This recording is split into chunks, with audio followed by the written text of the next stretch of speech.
Salve pessoal, tudo bem?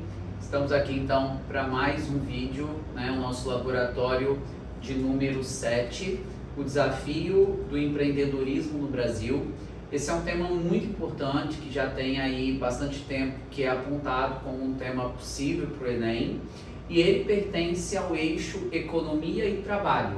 Percebam vocês que até agora a gente já trabalhou cultura, já trabalhou meio ambiente, já trabalhou minorias sociais, agora chegou a vez de falar um pouquinho de economia e trabalho, ok? Se liga, vamos para a nossa aula. Bom, pessoal, basicamente existe dois tipos de empreendedorismo no Brasil. O empreendedorismo por oportunidade e o empreendedorismo por necessidade. O que diferencia essas duas formas de empreendedorismo? O empreendedorismo por oportunidade é o empreendedorismo planejado, estruturado, medido, pesquisado. É o empreendedorismo normalmente praticado por pessoas que vêm de famílias empreendedoras, que já nasceram no mundo dos negócios, que realmente se graduaram nessa área e que vivem, de buscar investimentos, de buscar novas formas de lucrar, de criar produtos novos, fundar novas startups. Esse é um empreendedorismo que, obviamente, que todo negócio tem riscos, mas esse é um empreendedorismo que expõe o empreendedor a um risco menor, porque ele planeja, ele calcula e, obviamente, que ninguém quer entrar para perder. Então, normalmente, a margem de erro desses negócios acaba sendo muito menor. Então, eu posso dizer que o empreendedorismo por oportunidade ele é um empreendedorismo muito mais profissional, muito mais estruturado. Porém, esse é um empreendedorismo minoritário no Brasil. O Brasil é um país onde predomina o empreendedorismo por necessidade, que vem normalmente da clássica situação onde, por exemplo, uma pessoa foi demitida do seu emprego, onde uma pessoa passou a ter necessidade por algum motivo de ter renda extra, nasceu um filho que não estava planejado, enfim, aconteceu alguma coisa na vida e a pessoa começa a desenvolver um negócio para ter uma renda extra e aquilo acaba sendo então a principal atividade de negócio dessa pessoa. Por que esse empreendedorismo normalmente ele tem uma margem de erro e muitos negócios vão à falência muito rapidamente? Inclusive tem até uma máxima no mundo dos negócios que diz que se uma empresa passou de um ano, ela deu certo, porque a maior parte das empresas vão à falência no primeiro ano de funcionamento. Então, o empreendedorismo por necessidade, ele vai no feeling, ele vai na intuição, é um empreendedorismo muito mais amador, onde normalmente a pessoa, ela sabe pensar o produto, Imagina você lá, uma pessoa que faz empadinhas, ela sabe fazer empadinhas deliciosamente bem, mas não necessariamente ela sabe divulgar as suas empadinhas, precificar as suas empadinhas, fazer a sua empadinha chegar no gosto do público consumidor. Então, são formas diferentes de empreendedorismo. Porém, o brasileiro é um povo extremamente criativo e pensa produtos e pensa serviços, tem ideias muito legais, porém não necessariamente todo mundo sabe administrar o negócio, tá certo? Bem, o que a gente vai tratar nessa redação? Aqui nós teremos 3 teses. A primeira delas é a boa e velha raiz histórica. A nossa frase tema diz o desafio do empreendedorismo no Brasil. Significa que empreender no Brasil não é uma tarefa fácil. Empreender no Brasil, ter um negócio no Brasil é algo muito difícil. Se vocês, que têm pai e mãe empresário aí, podem perguntar, mata-se um leão por dia para sustentar uma empresa, para manter um negócio funcionando. Qual é o grande problema que existe na atividade empreendedora no Brasil e que ela já é secular, ela é uma velha conhecida e é uma reclamação crônica de todos os empresários? A enorme carga de impostos que se paga no Brasil para ter uma empresa. Seja um pequeno, um micro, até um macro negócio, o Brasil é um país que expõe o seu empresariado a uma carga de impostos muito elevada. E isso, inclusive, foi motivo da Inconfidência Mineira. A Conjuração Mineira, né, que aconteceu lá no século XVIII, na hoje Ouro Preto, antiga Vila Rica, né, e teve Tiradentes como mártire do movimento, foi devido à derrama. A derrama era o quinto, né, do ouro que pagava-se para a coroa portuguesa no ato ali da extração do ouro, né? No final do dia, os fiscais da coroa portuguesa estavam na porta das minas e os mineiros tinham que sair e pagar, né, a derrama. Por que derrama, né? Vinha de derramar o saco, né, de ouro dentro da sacola da coroa portuguesa, que era o quinto do ouro. O quinto, na verdade, era um imposto que hoje ele estaria aí mais ou menos em 25%, 30%, que é o que se paga em média assim, de imposto de renda, né?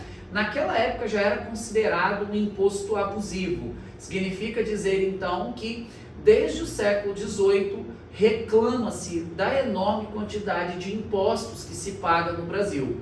Renan, e o que isso gera de prejuízo para a atividade empresarial?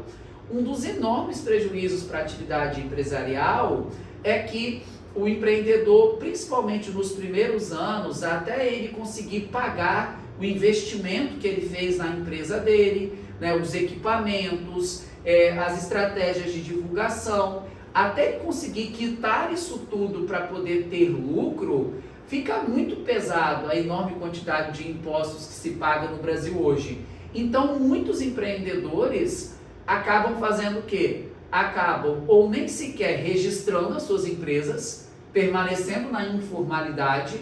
Se você fica na informalidade, sua empresa não registrada, ela não tem CNPJ, logo você não paga imposto.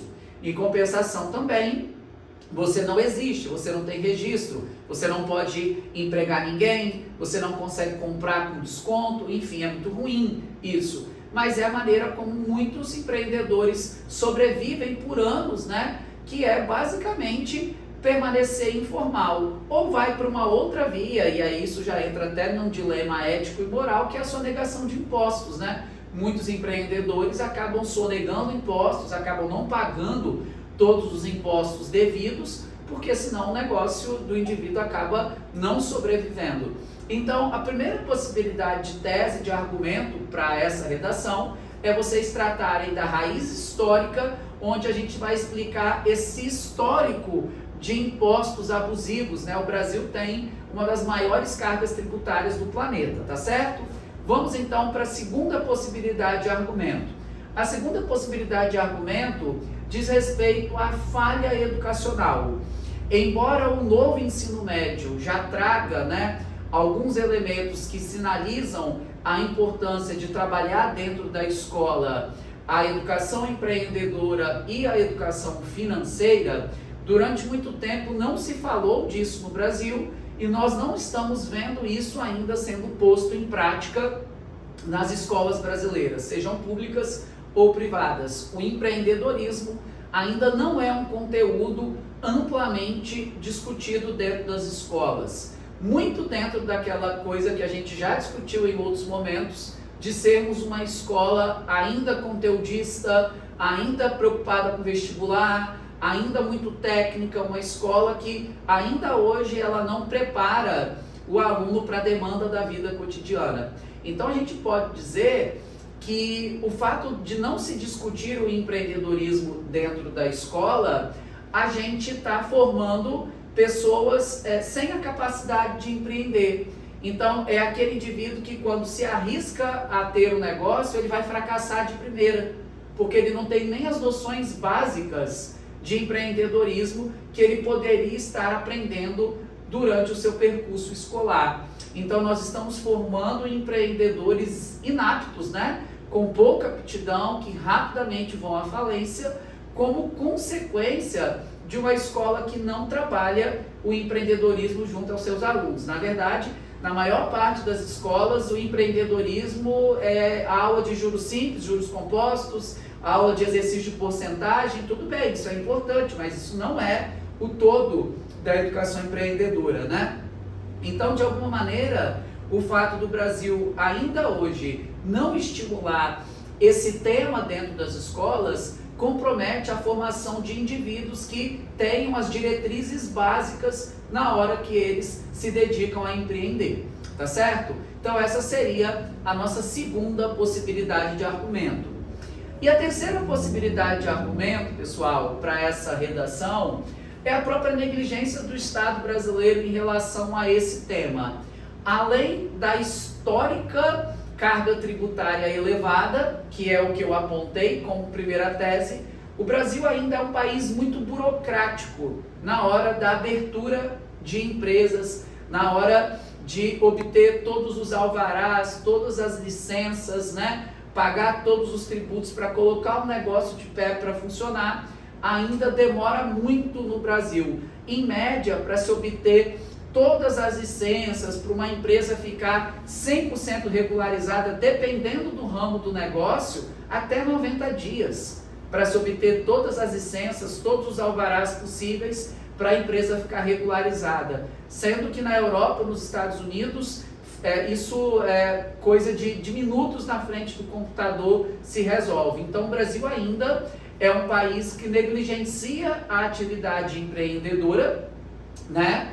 Porque tem, no primeiro momento, uma carga tributária muito elevada e também tem uma enorme quantidade de burocracia. Parece que a gente prefere o agronegócio, né? Assim, o Brasil ainda não é um país consciente que a gente precisa, né, sim, manter a nossa atividade do agronegócio, porque ela sempre sustentou a base da economia brasileira, mas é plenamente possível galgar outras áreas, né, em busca de riquezas, em busca de lucratividade. Então nós somos um país ainda muito preso, né, a formas ainda muito antigas de movimentar a nossa atividade econômica. Então nós temos três possibilidades de argumento: a raiz histórica, ligada ao histórico de impostos elevados, a falha educacional, ligado ao não trabalho desse tema dentro da escola, e o processo de negligência do Estado com a burocracia, tá certo? De três, vocês vão escolher duas possibilidades para trabalhar.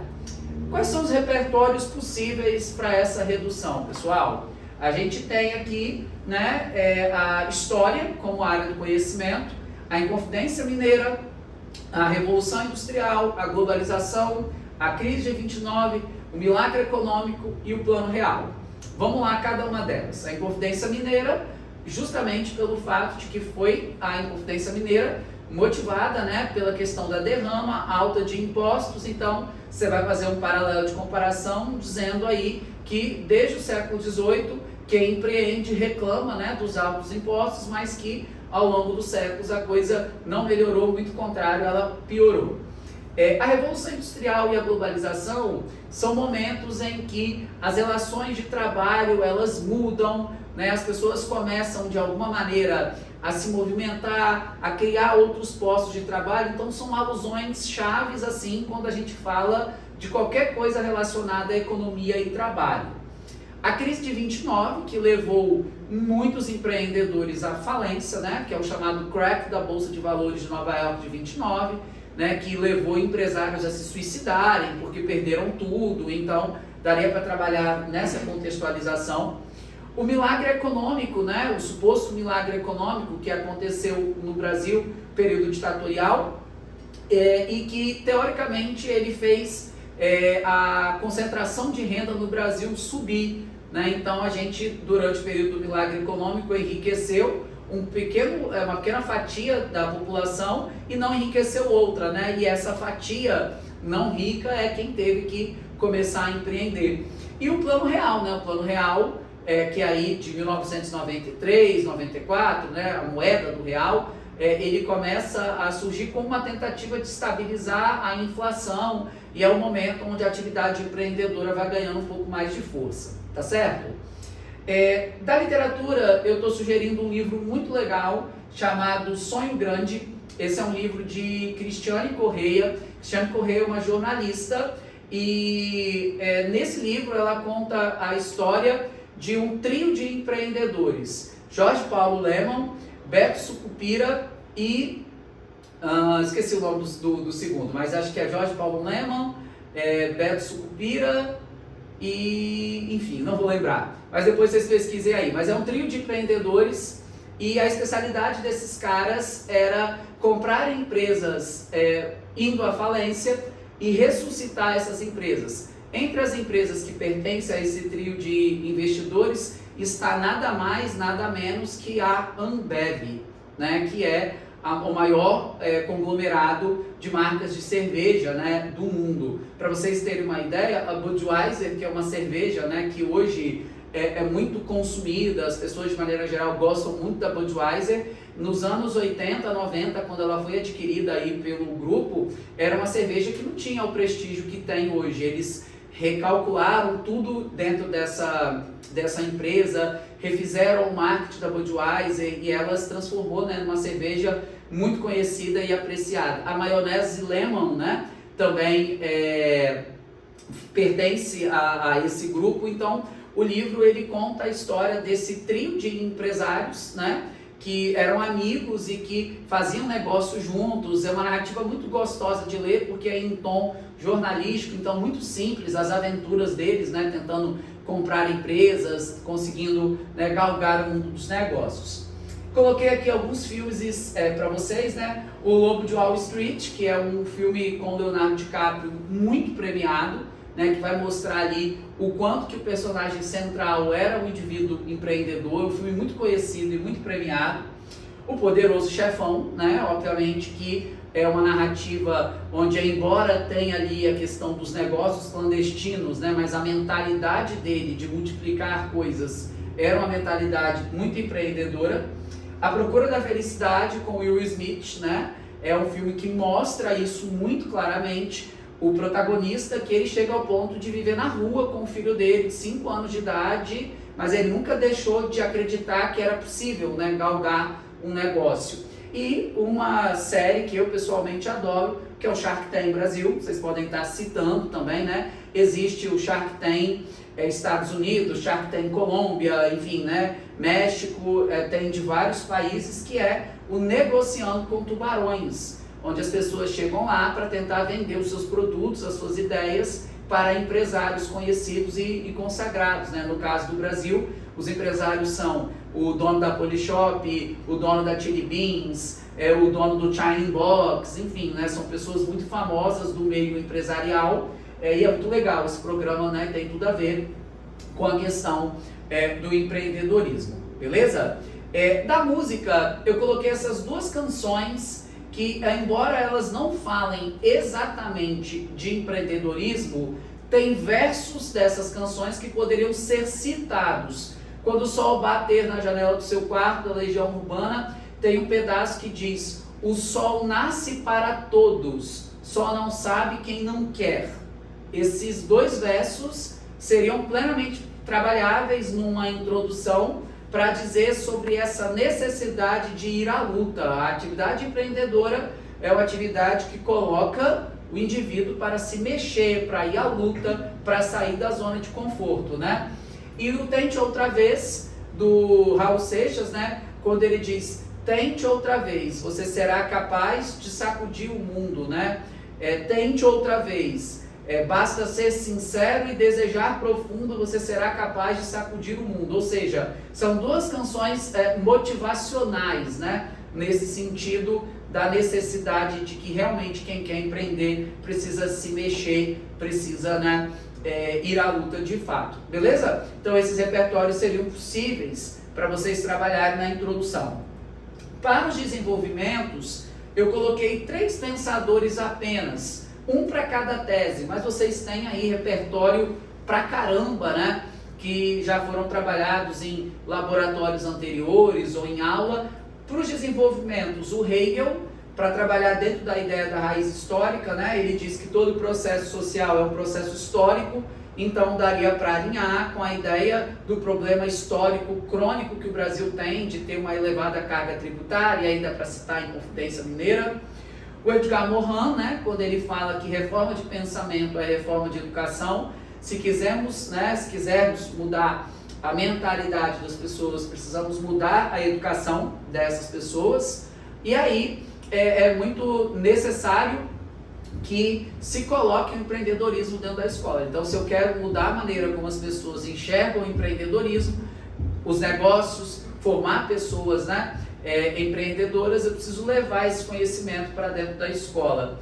E o Bauman com as instituições zumbi, quando ele critica, né, esse Estado que perde a eficiência, que perde a eficácia, tá certo? Então, basicamente seriam esses os repertórios e tantos outros que vocês já dominam, tá certo? Bem, a proposta de intervenção, ela vai trabalhar em duas vias, galera. A primeira via é a via educacional, a gente precisa colocar o empreendedorismo, a educação empreendedora dentro das escolas. É necessário que haja educação empreendedora dentro das escolas, né? Então, através aí, a partir de uma reforma curricular, a gente colocaria o empreendedorismo como disciplina escolar obrigatória e o objetivo disso é formar pessoas com aptidão. O lugar de errar é na escola, né? É muito mais interessante tentar aprender isso, criar produtos fictícios, treinar estratégias. Muito mais interessante fazer isso dentro da escola do que deixar para errar lá no mercado, né? Lá na frente, quando realmente a pessoa estiver precisando. Então essa seria, né, a primeira proposta de intervenção. A segunda proposta, ela envolve o Ministério da Fazenda. Lembrando que no atual governo nós não temos Ministério da Economia como existia no governo anterior. Hoje nós temos o Ministério da Fazenda, que é quem é o responsável, né, pelas diretrizes econômicas do país. E o Ministério da Fazenda, ele poderia trabalhar nessa via de simplificação de impostos, né, de reforma tributária, criando aí um cenário mais favorável para o empreendedor e para a atividade empreendedora. Tá certo, pessoal? Esse foi o tema do nosso 7º laboratório, um tema tranquilo, um tema super possível de cair no Enem, tá certo? Vou deixar no blog tanto o vídeo, evidentemente, quanto os slides para vocês estudarem e fazerem, então, o nosso 7º laboratório. Tá certo, galera? Um bom estudo, um bom texto para vocês e até a próxima.